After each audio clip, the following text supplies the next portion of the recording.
We bought this place 5 years ago, and it was a dairy farm. It's 220 acres. It's about 40 of nice cropland, another 60 of pasture, and a bunch of swamp.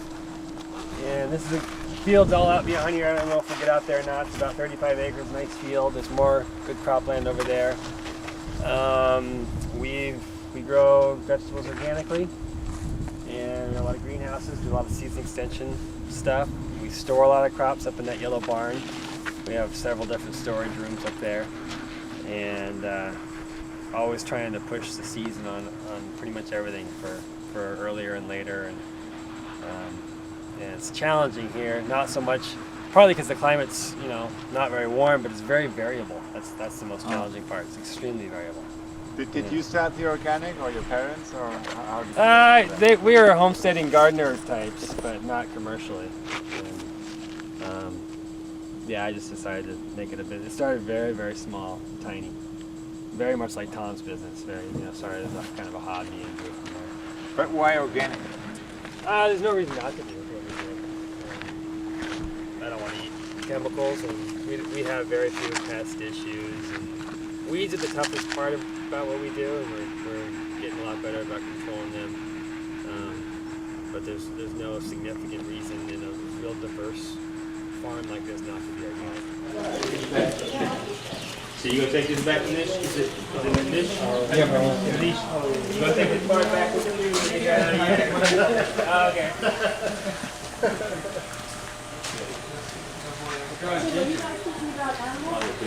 So this is our heated greenhouse. This slab is heated with hot water off the boiler. That furnace there also burns grease and heats the air. The ground out here is heated with hot water. These are our early tomatoes. We grow. Tell them what that means. There's pipes. There's pipes with hot water running through it, radiant heat. It makes a big difference in early spring in Vermont. So there's tomatoes, there's basil on the side, cilantro, bok choy, turnips, just about all picked out. Basically, we grow things in here, and then we move to the next greenhouse, which is unheated. Then we move to covered protection outside. Then we move to uncovered outside, kind of a progression with all these different crops. And it just kind of keeps moving on and on. So now, are you actually harvesting out of here already? Yeah. So when you say you move to progression, meaning what exactly? Like the next planting of basil is in an unheated greenhouse next door. But not these plants don't get transplanted. Yeah. Okay. Right, so as it warms up outside. Grow and So these hardy green Great. things that I mentioned down there, a lot of them will live through the winter in this greenhouse under another low cover, this fabric here. And they don't really grow in January and February, but late February they start to grow again. But you get a big jump on compared to reseeding them again in the spring. So the kale, chard, spinach? No, spinach is great. Claytonia, this oddball thing, Claytonia is great. Red leaf lettuce is really good. You tell them about squash. No, I didn't. High mowing seeds grows how much squash? A lot of squash. Lots.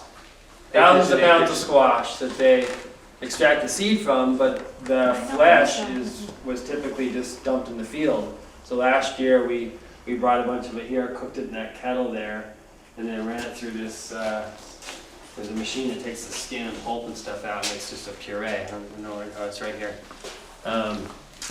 And we're hoping to do a lot more of that in the future. So we sold or donated that as just a squash puree. You can turn it into soup. It's it's a great resource. That's what we had for lunch.